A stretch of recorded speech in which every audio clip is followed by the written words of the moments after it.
Assalamualaikum warahmatullahi wabarakatuh. Perkenalkan, nama saya Felinda Sari, NPM 234111103 dari kelas manajemen 23A.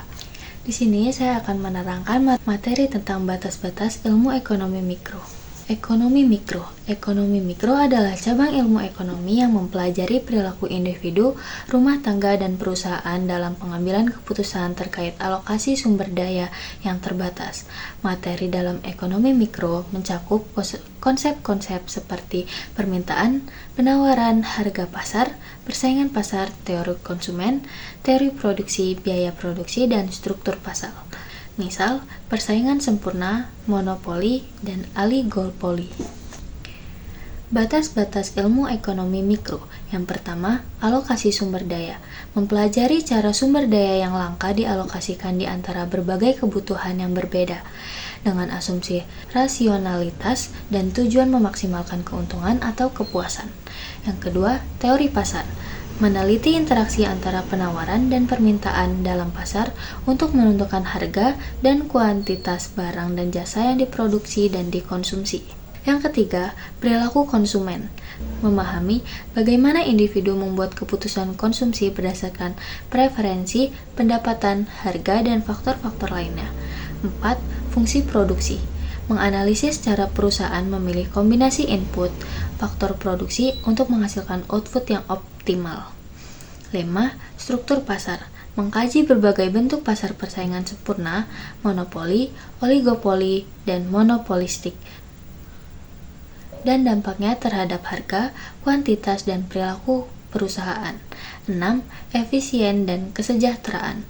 Mengevaluasi alokasi sumber daya yang efisien dan dampak kebijakan ekonomi terhadap kesejahteraan masyarakat.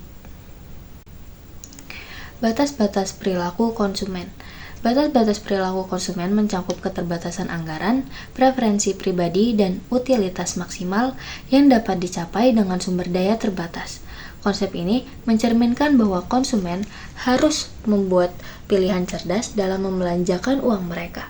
Mengingat keterbatasan sumber daya dan keinginan yang tak terbatas, faktor-faktor ini memberikan dasar bagi analisis permintaan, elastisitas harga, dan keputusan konsumen dalam ekonomi mikro. Batas-batas pasar. Batas-batas pasar dalam ilmu ekonomi mikro mencakup berbagai bentuk pasar seperti persaingan sempurna, monopoli. Pemahaman tentang batas-batas ini membentuk menjelaskan dinamika penawaran dan permintaan, pembentukan harga, serta perilaku perusahaan.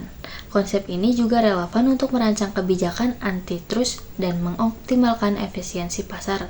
Dengan memahami batas-batas pasar, analisis ekonomi mikro dapat memberikan wawasan tentang efisiensi alokasi sumber daya dan distribusi keuntungan di dalam suatu ekonomi. Batas-batas informasi. Batas-batas informasi dalam ilmu ekonomi mikro mengacu pada asimetri informasi dan dampaknya pada keputusan ekonomi. Asimetri informasi terjadi ketika suatu pihak dalam transaksi memiliki lebih banyak informasi daripada pihak lain.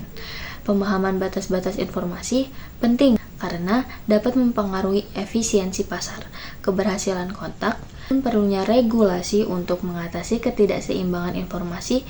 Analisis ini relevan dalam konteks kebijakan ekonomi dan strategis bisnis untuk mengurangi resiko dan meningkatkan keseimbangan informasi di pasar.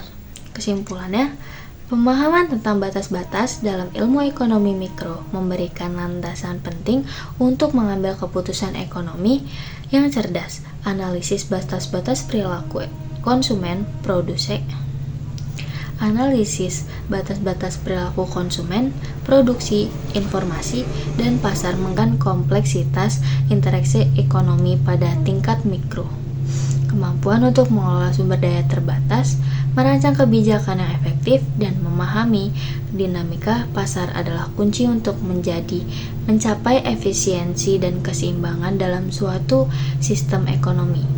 Dengan memahami batas-batas ini, kita dapat mengoptimalkan hasil ekonomi dan mencapai kesejahteraan yang lebih baik bagi masyarakat secara keseluruhan. Itulah materi tentang ekonomi mikro yang bisa saya sampaikan. Saya akhiri, wassalamualaikum warahmatullahi wabarakatuh.